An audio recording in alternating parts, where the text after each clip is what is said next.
Hi, it's Dwyer. It is Friday, February 25th, 2022. GamblersAdvisory.com, a free site. BettingAngle.us, a free site. Let's talk boxing. But first, remember, the opinion you should follow should be your own. Just consider this video to be a second opinion from a complete stranger online. Now, let me just say, right, we're going to talk about a fight involving Canelo in a minute or two, but let me just say, we all have a list of the fighters we consider to be the best in the sport pound for pound. Right now, let me disclose mine. Let's pick 7 guys, the top 7, right? And it's going to be men. I understand that you have some excellent female fighters who, if this was gender neutral, would be in this list, right? But here we're going to pick a top 7 non-heavyweight. Why? Because, quite frankly, when the pound for pound list was made up years ago, back in the Sugar Ray Robinson era, it was designed to shine a light on non-heavyweights. You know my belief. There are 2 groups in boxing.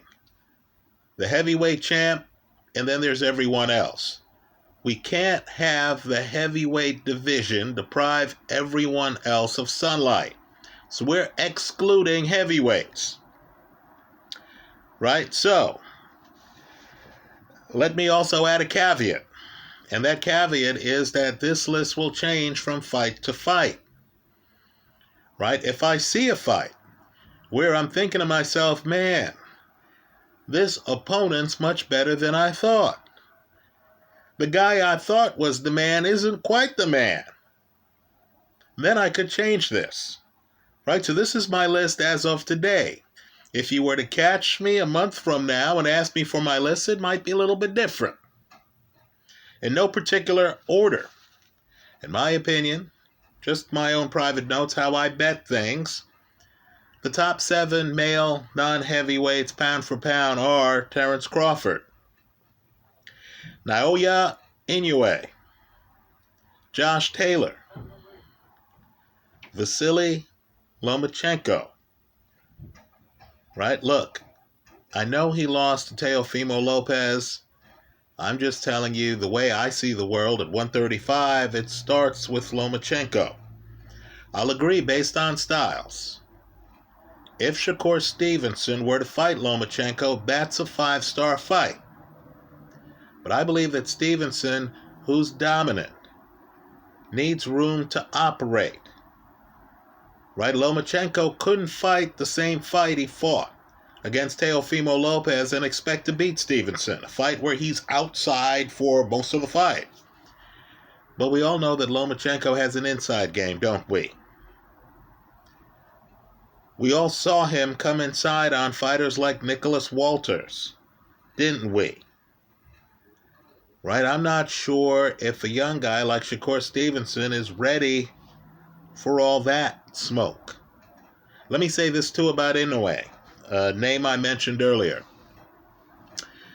You know, Nonito Donaire did have his moments, didn't he? That was a much closer fight than we thought it was going to be.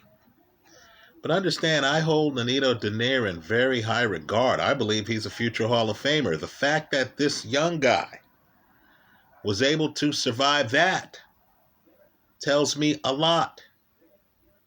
Let me say this too about Josh Taylor. And it is a problem. Josh Taylor is a guy who needs to come inside and cuff around an opponent, whether or not that's dangerous.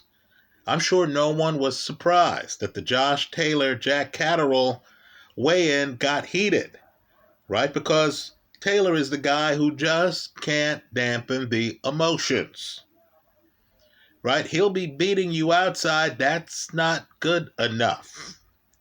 Now, I hear Taylor wants to go up to 147. He's talking about fighting Terence Crawford, right? That's what he wants. Taylor's a guy who's going to push himself. Sooner or later, I believe it blows up on him.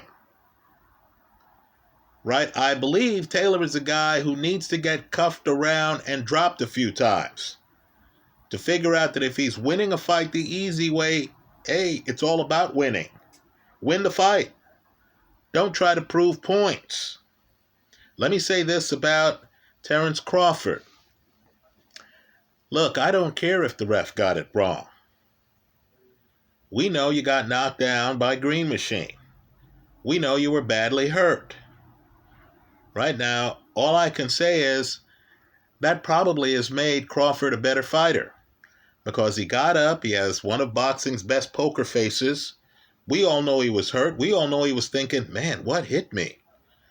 Damn, this dude hits hard. But Crawford got back in the saddle and quickly started dominating that fight. Let me continue with the list. David Benavidez. Look, he's an unbeaten fighter. He's had the belt before. Right? The fact that he wasn't in Canelo's 168-pound super middleweight tournament is immaterial to me. I think Benavidez is one of the best in the sport. Let's talk about the last two guys on this top 7 non-heavyweight male list. Canelo, of course. As I've said before, all he has to do to make the Hall of Fame is retire. This guy is special. And the guy he, according to reports, is going to fight next. By the way, that's one of the reasons why Canelo's special. Because he's one of these guys giving us real fights. Dimitri Bivol. Right now, let me just say this. I know many didn't make the list. It is what it is. This is one man's opinion. Let me also say, too, that I am not going on potential for this list. Each man in this list has had a belt. Right? Each of them. Apart from the 168-pound weight class where I named Canelo and Benavidez, each of the other 5 guys, in my opinion, is the best in their weight class. Right now, I understand that's going to make some people upset. Right? Gervonta Davis, his fans. Errol Spence, his fans. As I've said, this is my list. I'm not taking votes.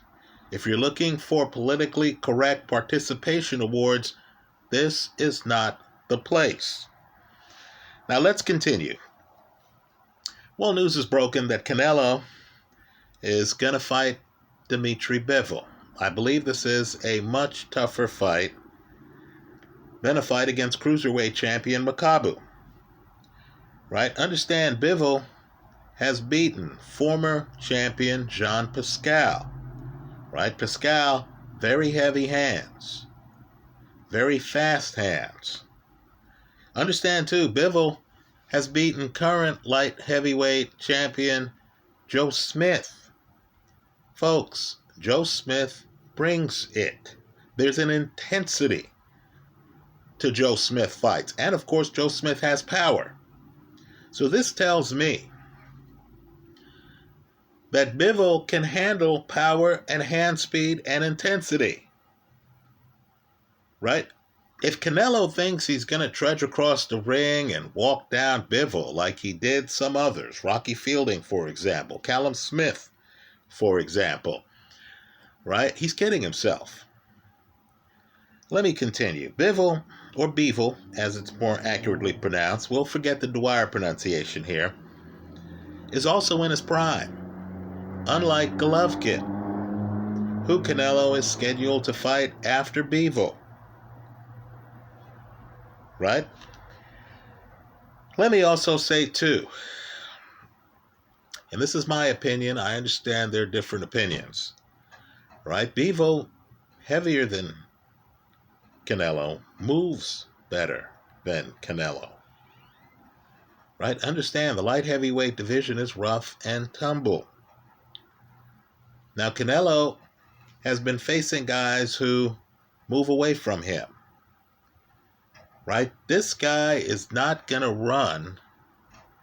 He's going to incorporate movement as part of his offensive strategy. Right? Bivol is a master at circling the pocket. Let me also say, too, in my opinion, Bivol is the better athlete.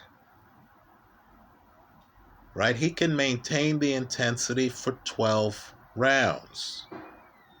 I'm not sure if Canelo has, right, or can. Now, let me just say, and this is the big qualifier for what I'm about to say next. If there is no catch weight, I know initial reports are they're going to fight at 175. We know Canelo has fought at 175 already. Right? He beat Kovalev by stoppage. But we also know Bivol was going around saying, hey, I'll drop down to 168 to make a big fight happen.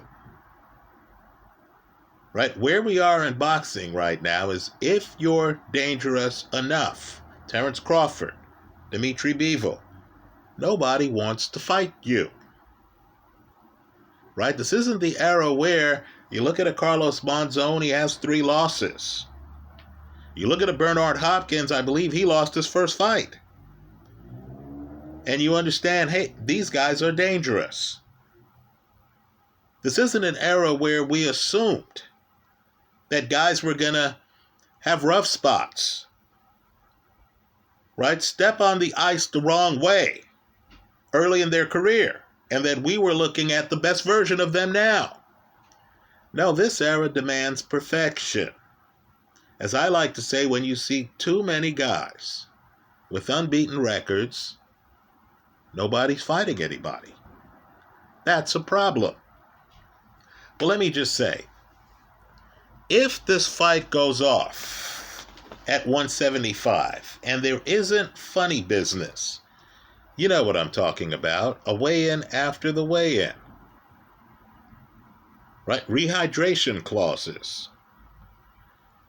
If it's a legit light heavyweight fight, then in my opinion, it's special. This, in a year of Usyk Joshua 2, in a year of Khan Brook, right? This is the fight of the year. You know, boxing doesn't get this that often. A great fighter, Canelo, trying to run the table. Right? This is like, in my opinion, watching Usain Bolt before an Olympics, where you hear about all the events the guy's competing in. You hear about how he's hoping to win gold in all of these events. And you're thinking to yourself, is he able to do all this? With Canelo, so far the answer has been yes. Right? Folks, it's getting absurd. I would argue that there's no one, let me repeat that, there is no one in the sport who has fought this level of competition. And the guy doing it has won all of his matches except for one, against unbeaten Floyd Mayweather when he was a little bit too young at the time. So, let me just say,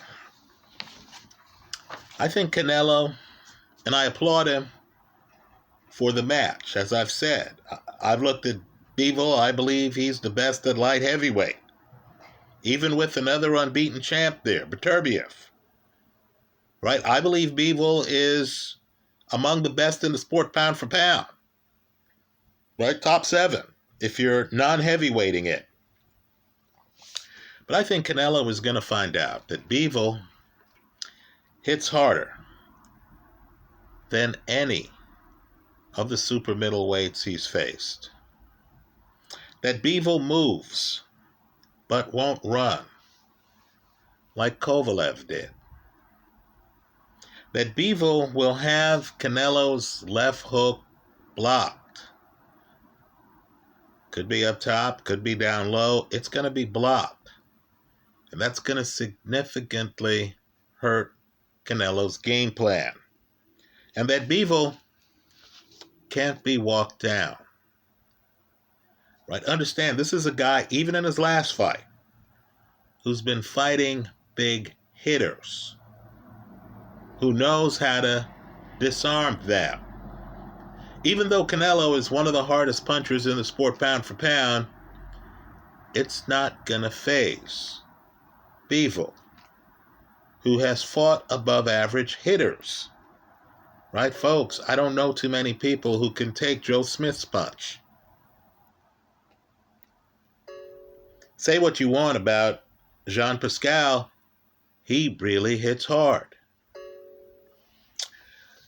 Let me say this too. From a gambling perspective, I like Bivol in the fight. Now, Canelo has proven me wrong in the past. I know I'm going to hear from some people in the comment section that I have a bone to pick with Canelo. Let's just say if I had a Hall of Fame vote, Canelo would be first ballot. It would take me 1 second to fill out my card. Right? I view Canelo as one of the very best in the sport. But he insists on taking on real competition. Right? He does. He insists on fighting some of the best. He's bitten off, in my opinion, more than he can chew here. So I'm going to bet early. I know people are going to hear Canelo. They're not even going to wait for who the opponent is. They're going to go to the betting window. They're going to say, hey, I'm taking Canelo in his next fight. They're going to think that they're getting great odds. Right? Because Canelo, the odds maker has to realize this is a real fight. So rather than getting the usual lopsided odds, where on the Canelo side, you're, getting well less than even money. He's the big favorite. Here it might look like an optical illusion, where you look and Canelo's not that much of the favorite, and you say, oh, I'm getting value on Canelo. I'm going to be on the other side of the play. I'm going to bet this early. I'm taking Bivol. Right? 175 is Bivol's home. Canelo is the visitor. Revisit the scorecards for his fight against Kovalev. Folks, that's one of the closest fights Canelo has had. We forget because, of course, knockouts cause amnesia. Let's face it. Canelo won the fight. Knockouts count. Kovalev doesn't dispute that. Right? But the fight was close. It got to the later rounds. Canelo had to take a round off during the fight. Right? Those punches that crumpled guys in the early rounds in other divisions, Kovalev was able to take. Also, Kovalev doesn't move remotely as well as Dmitry Bivol. But yet, Kovalev was able to move out of the way of some Canelo shots. Right? Canelo isn't chasing Kovalev that fight. He's sauntering around the ring. Now, that leisurely pace might work in other divisions. It's not going to work here. Who do you think applies more pressure on an opponent? Canelo or Joe Smith? I would say Joe Smith. Folks, I don't care if it's on TV a lot or not. The light heavyweight division is practically hell compared to other divisions. Right? So,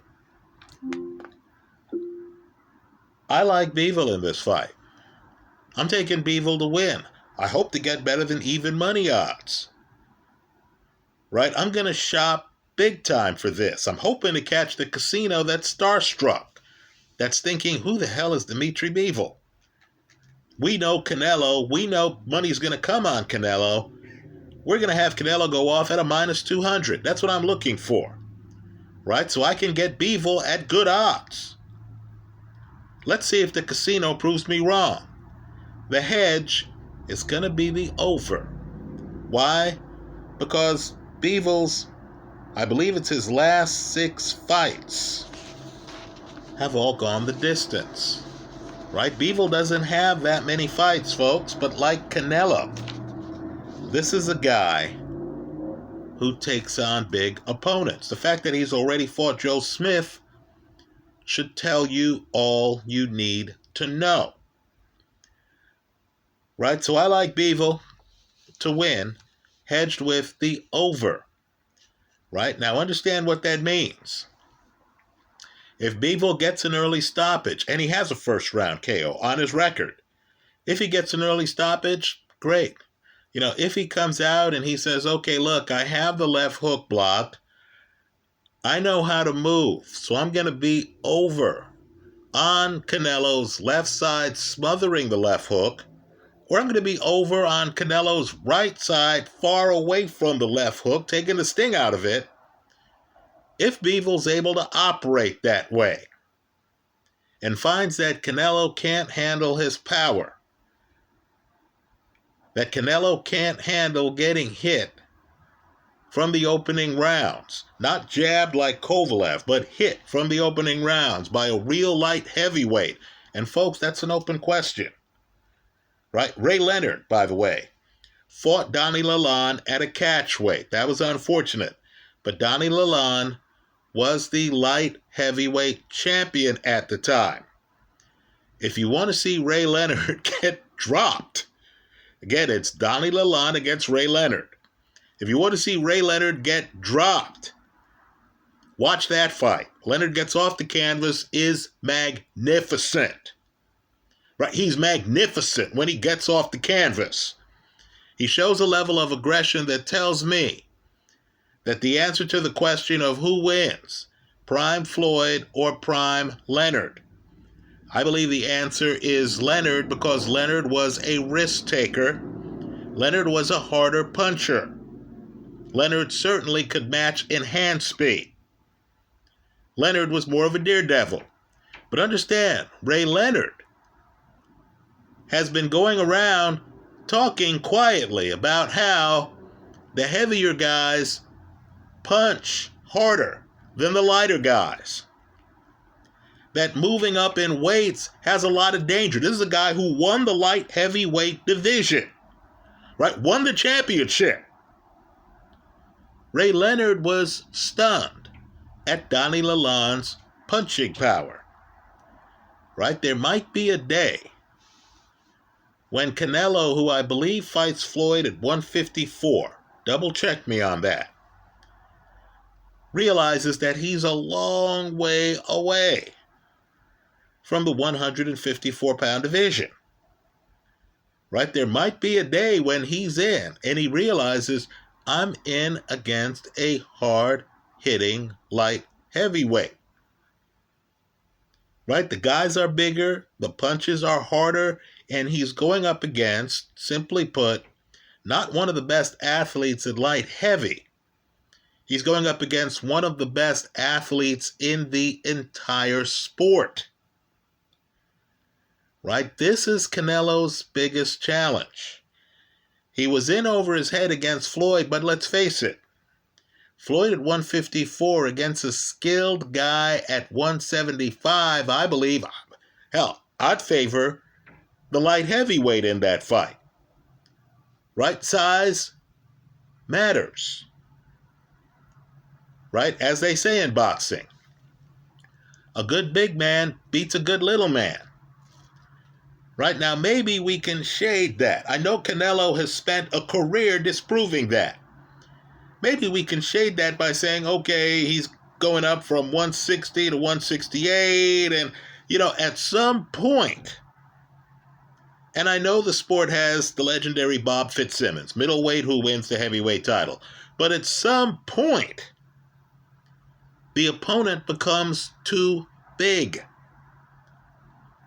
Right? At some point, even a great fighter, and that's who he was, right? Ray Leonard finds himself getting hurt, then dropped in a fight.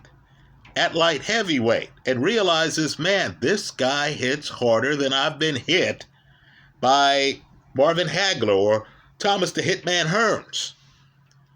Right? So, I'm expecting Bivol to come out. Bivol's going to look at Canelo. Canelo's going to look at Bivol. I believe it'll take them 3 rounds to acclimate to each other.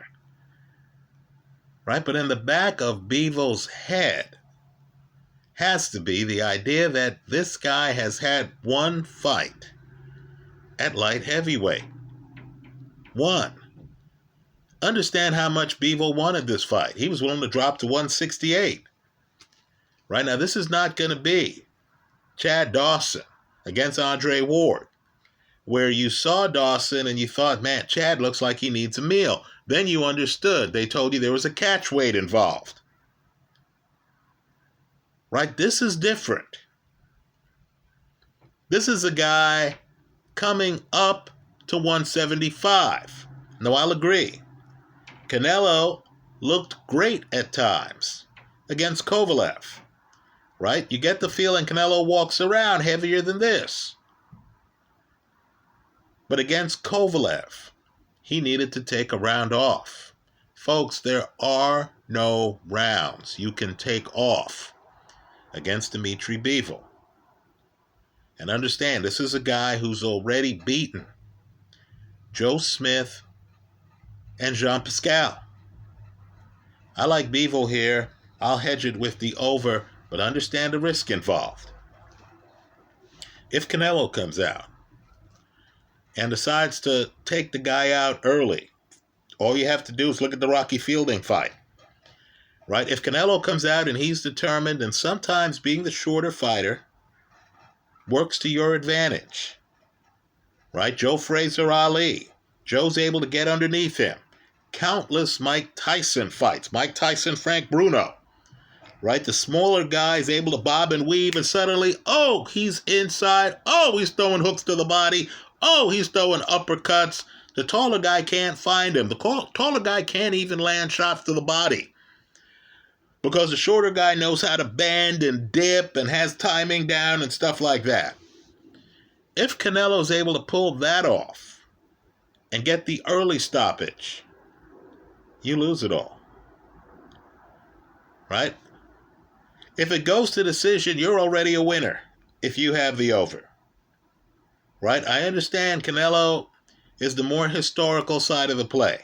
Right? He's going to come in. Fans are going to love him. He's a box office king. Then, of course, you know, if you're fighting Canelo and he's within the area code of a victory, some judge is going to say, wow, look at this. Canelo's come up and he's pulled it off. Right? Okay, fine. We get that. But I'm cool with that. You know, I want the real winner to win the fight.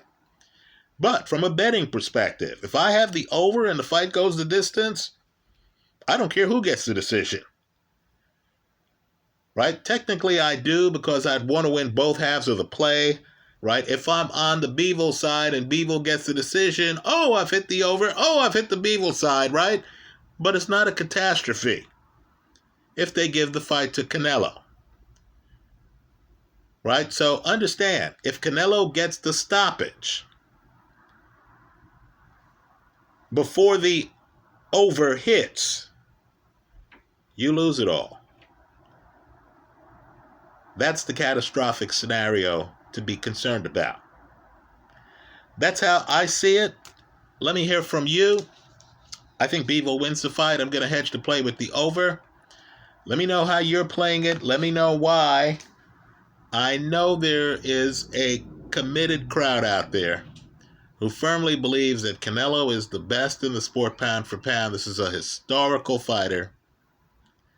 And that a guy with less than 20 pro fights, Bivol, has no shot against him. If you're one of those people, go ahead and lay out the reasoning for us in the comment section of this YouTube video. And if you're listening by podcast, I encourage you, if you want to leave comments, to look me up on YouTube. It's Dwyer 70905. DWYER 70905. You'll find the video there. Just search for Dwyer, Bivol, Canelo. Look it up and leave your comments. Thanks for stopping by.